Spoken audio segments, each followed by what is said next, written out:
ಇನ್ನು ವಿಧಾನಸೌಧದಲ್ಲಿ ಪಾಕ್ ಪರ ಘೋಷಣೆ ಪ್ರಕರಣ ಸಂಬಂಧಪಟ್ಟಂತೆ ತನಿಖೆಯನ್ನ ಚುರುಕುಗೊಳಿಸಿದ್ದಾರೆ ವಿಧಾನಸೌಧ ಠಾಣೆಯ ಪೊಲೀಸರು. ನಾಶಿಪುಡಿ ಸೇರಿದಂತೆ 8 ಜನರನ್ನ ವಿಚಾರಣೆ ಮಾಡಿದ್ದಾರೆ ಪೊಲೀಸರು. ನಾಶಿಪುಡಿ ಅಂದ್ರೆ ನಾಜೀರ್ ಹುಸೇನ್ ಅವರ ಪರವಾಗಿ ಘೋಷಣೆ ಕೂಗಿದಂತಹ ನಾಶಿಪುಡಿ ಅವರನ್ನ ಕೂಡ ತನಿಖೆಗೆ ಒಳಪಡಿಸಿದ್ದಾರೆ. ಅವರು ಸೇರಿದಂತೆ 8 ಜನರ ವಾಯ್ಸ್ ಸ್ಯಾಂಪಲ್ ಅನ್ನ FSLಗೆ ರವಾನೆ ಮಾಡಲಾಗಿದೆ. ನಾನು ನಾಜೀರ್ ಸಾಬ್ ಜಿಂದಾಬಾದ್ ಅಂತ ಕೂಗಿದ್ದೇನೆ ಅಂತ ನಾಶಿಪುಡಿ ಹೇಳಿದ್ದಾರೆ.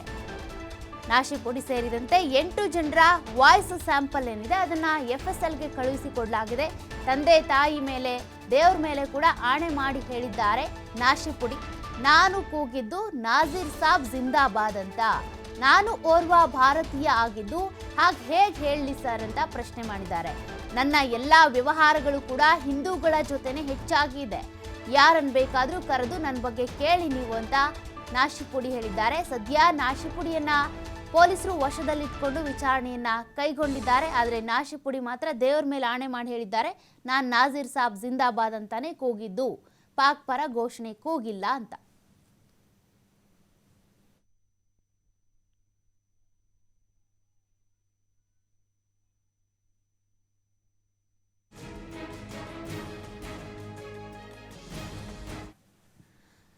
ಈ ಬಗ್ಗೆ ಹೆಚ್ಚಿನ ಮಾಹಿತಿ ಕೊಡ್ತಾ ಹೋಗ್ತಾರೆ ನಮ್ಮ ಪ್ರತಿನಿಧಿ ಸಂತೋಷ್ ಪಟೇಲ್ ಫೋನ್ ಸಂಪರ್ಕದಲ್ಲಿದ್ದಾರೆ. ಸಂತೋಷ್, ಈಗ 8 ಜನ ಆರೋಪಿಗಳನ್ನ ಈ ಒಂದು ವಿಧಾನಸೌಧದಲ್ಲಿ ಪಾಕ್ ಪರ ಘೋಷಣೆ ಕೂಗಿದ್ರು ಅನ್ನುವಂಥ ಆರೋಪಕ್ಕೆ ಸಂಬಂಧಪಟ್ಟಂತೆ ಪೊಲೀಸರು ತನಿಖೆಗೆ ಒಳಪಡಿಸಿದ್ದಾರೆ.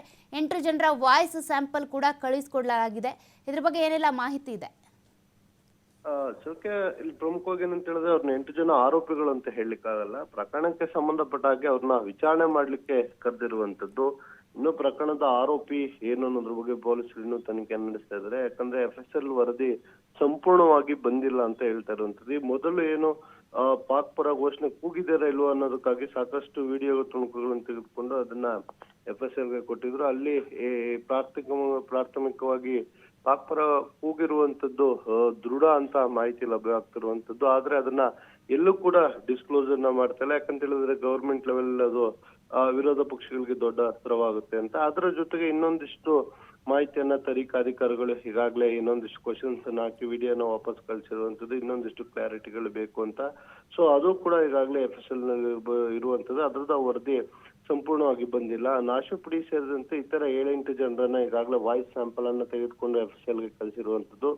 ಒಂದಿಷ್ಟು ಜನ ವಿಧಾನಸೌಧ ಪೊಲೀಸರು ಕರ್ಕೊಂಡ್ ಬಂದಿದ್ರೆ, ಇನ್ನೊಂದಿಷ್ಟು ಜನ ವಾಲಂಟರಿ ಆಗಿ ಬಂದಿರುವಂತದ್ದು. ನಾವು ಕೂಡ ಓದ್ತಿದ್ವಿ, ನಾವು ಹಾಗೆಲ್ಲ ಕೂಗ್ಲಿಲ್ಲ ಅಂತ ಹೇಳಿ ಅವರು ಸ್ಪಷ್ಟಪಡಿಸ್ತಾ ಇರುವಂತದ್ದು.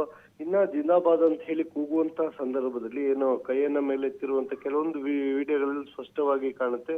ಅದರಲ್ಲಿ ನಾಶಿಪುಡಿ ಅಂತ ಏನಿದ್ದಾರೆ ಆತನು ಕೂಡ ಅಲ್ಲಿ ಜಿಂದಾಬಾದ್ ಅಂತ ಹೇಳಿರೋದು ಕಾಣ್ತಾ ಇರುವಂತದ್ದು. ಬಟ್ ಆತನ ವಿಚಾರಣೆ ಮಾಡುವಂತ ಸಂದರ್ಭದಲ್ಲಿ ಆತ ನಾನು ಹಾಗೆ ಕೂಗಿಲ್ಲ, ನಾನು ಕೂಡ ಭಾರತೀಯ ಪ್ರಜೆ, ನನಗೂ ದೇಶ ಪ್ರೇಮ ಇದೆ, ನಾವು ಹಂಗೆಲ್ಲ ಕೂಗ್ಲಿಕ್ಕೆ ಹೇಗೆ ಸಾಧ್ಯ, ಮತ್ತೆ ಹಿಂದೂಗಳು ನಾವೆಲ್ಲರೂ ಕೂಡ ಬಾಯಿ ರೀತಿಯಲ್ಲಿ ಇರುವಂತದ್ದು, ನಾನು ಅವರೊಟ್ಟಿಗೆ ಹೆಚ್ಚಿನ ವ್ಯವಹಾರಗಳನ್ನ ಮಾಡ್ತಾ ಇದ್ದೀನಿ ಅಂತ ಹೇಳಿ ಆತ ಕೂಡ ತನ್ನ ತಂದೆ ತಾಯಿ ದೇವರ ಮೇಲೆ ಕೂಡ ಸಾಕಷ್ಟು ಆಣೆಗಳನ್ನ ಮಾಡಿರುವಂತದ್ದು. ಯಾವುದೇ ಕಾರಣಕ್ಕೂ ನಾವು ಆ ರೀತಿಯಾಗಿ ಕೂಗಿಲ್ಲ ಅಂತ. ಸದ್ಯ ಪೊಲೀಸರು ಇದರ ತನಿಖೆಯನ್ನ ಮುಂದುವರಿಸಿದ್ರೆ. ಇನ್ನು ವಾಯ್ಸ್ ಸ್ಯಾಂಪಲ್ಗಳು ಕೂಡ FSLಗೆ ಹೋಗಿದೆ. ಅದರಿಂದ ವಾಯ್ಸ್ ಸ್ಯಾಂಪಲ್ಗಳು ಬಂದ ನಂತರ ಅಲ್ಲಿ ಗೊತ್ತಾಗುವಂತದ್ದು, ಅಂದ್ರೆ ಅಲ್ಲಿ ಪಾಕ್ ಪರ ಕೂಗಿರುವ ಘೋಷಣೆಗೂ ಮತ್ತು ಇವರು ಕೊಟ್ಟಿರುವಂತ ಹೇಳಿಕೆಗಳು ಏನಿರುತ್ತೆ, ಸೊ ಆ ವಾಯ್ಸ್ ಸ್ಯಾಂಪಲ್ ಒಂದಕ್ಕೊಂದು ಮ್ಯಾಚ್ ಆಗುತ್ತಾ ಅನ್ನೋದನ್ನ ಅದೇ ತನಿಖಾಧಿಕಾರಿ ನೋಡ್ತಾರೆ. ಬಳಿಕ ಅದರಲ್ಲಿ ತನಿಖಾಧಿಕಾರಿಗಳು ಮ್ಯಾಚ್ ಮಾಡುವಂತ ಸಂದರ್ಭದಲ್ಲಿ ಏನಾದ್ರೂ ಕೂಗಿರುವಂತದ್ದು ಸಾಬೀತಾದ್ರೆ ಆ ನಂತರ ಅವ್ರನ್ನ ಆರೋಪಿಗಳನ್ನು ಬಂಧಿಸಿ ವಶಕ್ಕೆ ತೆಗೆದುಕೊಂಡು ಹೆಚ್ಚಿನ ವಿಚಾರಣೆಯನ್ನು ನಡೆಸುವಂತದ್ದು. ಸೌಖ್ಯ. ಓಕೆ, ಥ್ಯಾಂಕ್ ಯು ಸಂತೋಷ್ ನಿಮ್ಮೆಲ್ಲ ಡೀಟೇಲ್ಸ್ಗೆ. ಒಂದು ಬಾಂಬ್ ಪ್ರಕರಣ ಒಂದ್ ಕಡೆ ಆಗ್ತಾ ಇದೆ ರಾಜ್ಯದಾದ್ಯಂತ, ಮತ್ತೊಂದು ಕಡೆ ವಿಧಾನಸೌಧದಲ್ಲಿ ಈ ಪಾಕ್ ಪರ ಘೋಷಣೆ ಕೂಗಿದ್ರು ಅನ್ನುವಂಥ ಆರೋಪಕ್ಕೆ ಸಂಬಂಧಪಟ್ಟಂತೆ ಕೂಡ ತನಿಖೆ ಚುರುಕೊಂಡಿದೆ. ಅಂದ್ರೆ ರಾಜ್ಯದಲ್ಲಿ ಒಂದೆರಡು ಸನ್ನಿವೇಶಗಳೇನಿದ್ದಾವೆ ಬಹಳ ಅಚ್ಚರಿಯನ್ನ ಉಂಟು ಮಾಡಿದ್ದಾವೆ.